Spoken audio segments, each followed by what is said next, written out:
کچھ یہ کہہ رہے ہیں اس پر صبر کیجئے، اس کو جھیلیے اور برداشت کیجئے۔ اچھا، اس مرحلے پر صبر کی ایک تیسری شکل ہے، اس کو بھی سمجھ لیجئے۔ وہ صبر ہے جو میں نے سورہ حامیم السجدہ کے حوالے سے آپ کے سامنے رکھا ہے۔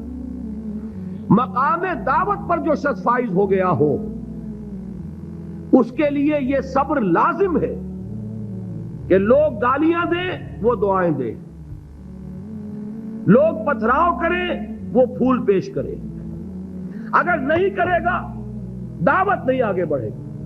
اچھی طرح سمجھ لیجیے، یہ جو قانون ہے السن بالسن والعین بالعین، آنکھ کا بدلہ آنکھ اور دانت کے بدلے دانت اور کان کے بدلے کان، یہ قانون ہے شریعت کا۔ یہ قانون مقام دعوت پر نہیں چلتا۔ مقام دعوت کا قانون اور ہے، جھیلو، برداشت کرو، مارے کھاؤ، ہاتھ نہ اٹھاؤ۔ اس کا نام ہے پیسو ریزسٹنس۔ وہ میں نے کل کہا تھا نا کہ تین مجھے اصطلاحات آپ کو بتانی ہے اور اس کا مفہوم۔ تیسرے لیول پر جب آپ آ جائیں گے اقامت دین کی جد و جہد میں، اس کے لیے پہلا صبر کیا ہے؟ صبر محض۔ اب میرے پاس کوئی اور لفظ نہیں ہے ترجمہ کرنے کے لیے۔ صبر محض سے کوئی بات شاید بہت سے حضرات کی سمجھ میں نہیں آئے گی۔ صرف صبر کیا مانی؟ Passive resistance. لوگ گالیاں دیں تم دعائیں دو، لوگ تمہیں مار رہے ہو تم ہاتھ مت اٹھاؤ۔ یہ جو پیسو ریزسٹنس ہے مقام دعوت کے لیے یہ لازم۔ اصل میں حضرت مسیح علیہ السلام کے جو جملے عام طور پر ہمارے ہاں مشہور ہیں، بائبل میں ہیں، ان پر ہمارے کچھ علماء فکرے چست کر دیتے ہیں کہ یہ بڑی غیر فطری تعلیم ہے، یعنی حضرت مسیح کے یہ جملے نہیں ہو سکتے، اس لیے کہ شریعت کا قانون تو یہ ہے کہ تمہارے کوئی تھپڑ مارے تو تم تھپڑ مارو۔ قصاص، وَلَكُمْ فِي الْقِصَاصِ حَيَاتٌ يَا أُولِي الْأَلْبَابِ، ہے کہ نہیں؟ اے ہوش مندو، قصاص میں زندگی ہے۔ بدلہ نہیں لوگے تو شریروں کی حوصلہ افزائی ہوگی۔ اس نے آج تمہارے تھپڑ مارا ہے، تم نے بدلہ نہیں لیا، کل وہ کسی اور کے لگائے گا۔ اس کو تو یوں سمجھیے نا کہ عادت پڑے گی۔ پھر معاشرے کی درستی کے لیے ضروری ہے کہ بدلہ ہو۔ ایک تھپڑ اس نے لگایا ہے تو تھپڑ اس کے لگے تو اس کے بھی 14 طبق روشن ہو، تاکہ کسی اور کو تھپڑ مارنے کی ضرورت اس میں نہ ہو۔ یہ صحیح ہے کہ معاشرے کی درستی اسی میں، لیکن جو دعوت کا معاملہ ہے بالکل جدا ہے، اس کے قانون اور ہے۔ حضرت مسیح کے الفاظ کیا تھے یا نہیں؟ بہرحال انجیل میں یہ ہیں، اور میں جو بات عرض کر رہا ہوں وہ یہ ہے کہ وہ بالکل صحیح ہے۔ مقام دعوت کے دوران یہی طرز عمل صحیح ہے، اور یہی طرز عمل محمد الرسول اللہ نے صلی اللہ علیہ وسلم اپنے ساتھیوں کو تلقین فرمایا۔ وہ کیا ہے؟ وہ الفاظ جو ہے انجیل کے وہ یہ ہیں کہ اگر کوئی تمہارے داہنے گال پر تھپڑ مارے بایاں بھی پیش کر دو۔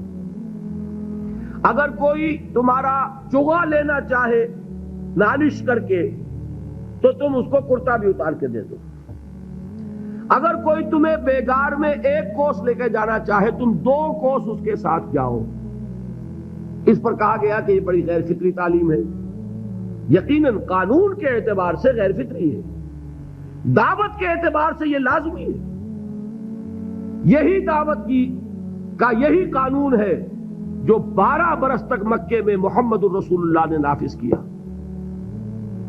صحابہ کو کیا حکم تھا؟ تمہیں کتنا ہی مارا جائے تم جواب میں کوئی کارروائی نہیں کر سکتے۔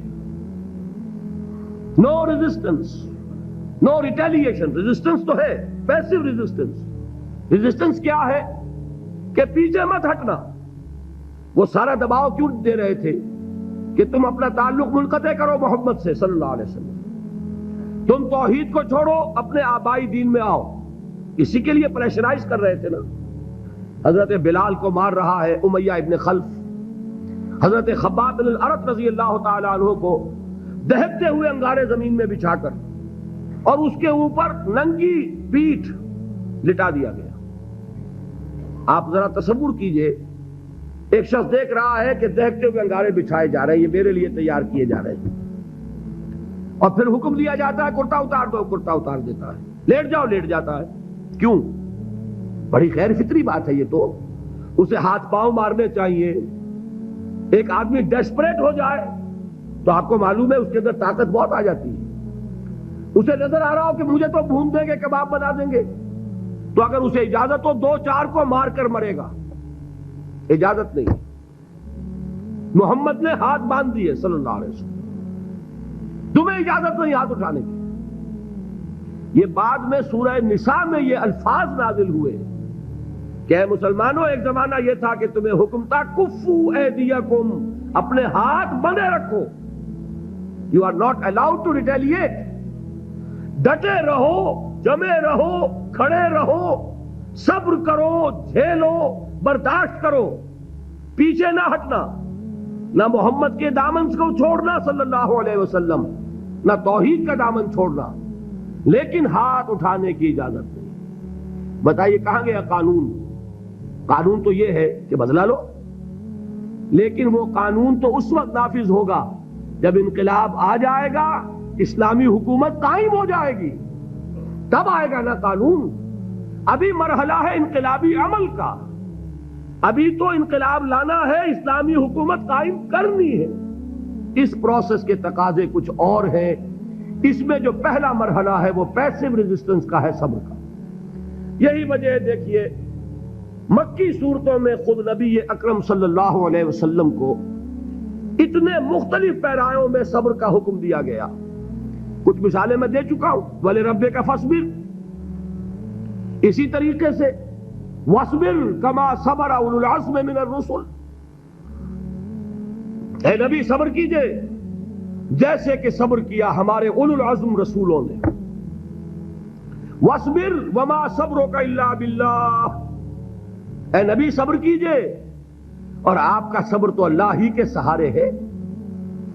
وَاصْبِرْ لِحُكْمِ رَبِّكَ, یہ سورہ نون جس کی ابتدائی آیات میں نے آپ کو سنائی, نون والقلم وما یسطرون ما انت بنعمت ربک بمجنون, اس کا اختتام کیا ہوتا ہے؟ وَاصْبِرْ لِحُكْمِ رَبِّكَ وَلَا تَكُنْ كَصَاحِبِ الْحُوتِ إِذْ نَادَىٰ وَهُوَ مَكْظُومٌ, اے نبی صبر کیجئے اپنے رب کے فیصلے کا, انتظار کیجئے اور اس مچھلی والے کے مانند نہ ہو جائیے. مچھلی والا کون؟ حضرت یونس علیہ السلام. مچھلی والے نے اپنے دینی حمیت اور غیرت جو تھی اس کی وجہ سے اللہ کے حکم کا انتظار نہیں کیا, اپنی قوم کو چھوڑ کر چل دیے. نبی کا, رسول کا یہ معاملہ ہوتا ہے جیسے کہ آپ کو معلوم ہے کوئی افسر ہے کسی حکومت کا, وہ اپنی پلیس آف ڈیوٹی کو نہیں چھوڑ سکتا. He must stick to his place of duty. بڑے افسرز کے لیے تو یہ بہت بہت اہم بات ہے. تو اے رسول, جہاں آپ کو ہم نے تعینات کیا ہے آپ وہاں سے ہل نہیں سکتے. کہ ذرا مخالفت ہوئی, لوگوں نے فقرے چست کیے اور آپ کہیں اور چل دیے, دفع ہوئیے, یہ بات نہیں سننا چاہتے, میں کسی اور کو سناؤں گا. ہو سکتا ہے نا, ہم تو کرتے ہیں نا یہ, اس لیے کہ ہمیں تو اللہ نے کہیں تعینات تو نہیں کیا نا. اگر ایک جگہ کے لوگ بات نہیں سنتے, چلو بھائی ہم کہیں اور جائیں گے, وہاں بات سنائیں گے. لیکن رسول کا معاملہ ہوتا ہے جو اس کی پلیس آف اپوائنٹمنٹ ہے, he cannot leave his place without the express permission of Allah subhanahu wa ta'ala. آپ نے یہ سنا ہوگا, سیرت کی تقاریر میں پڑھا ہوگا کہ مدینے کی طرف ہجرت کی اجازت حضور نے تمام صحابہ کو دے دی, خود منتظر رہے جب تک کہ اللہ کی طرف سے اجازت نہیں آ گئی. حضرت ابوبکر پوچھتے رہتے تھے حضور اجازت آ گئی کہ نہیں؟ نہیں ابھی نہیں آئی. حضور اذن آ گیا؟ نہیں آیا, ابھی نہیں آیا. حبشہ کی طرف سب کو بھیج دیا, اجازت دے دی جو جانا چاہے چلا جائے. حضور کی صاحبزادی جو حضرت عثمان کے نکاح میں تھی وہ بھی ہجرت کر رہی, لیکن حضور تو نہیں گئے. رسول نہیں چھوڑ سکتا اپنی جگہ کو. یہاں تک کہ تمام تقریباً صحابہ چلے گئے, حضور رہ گئے, حضرت ابوبکر رہ گئے, حضرت علی رہ گئے.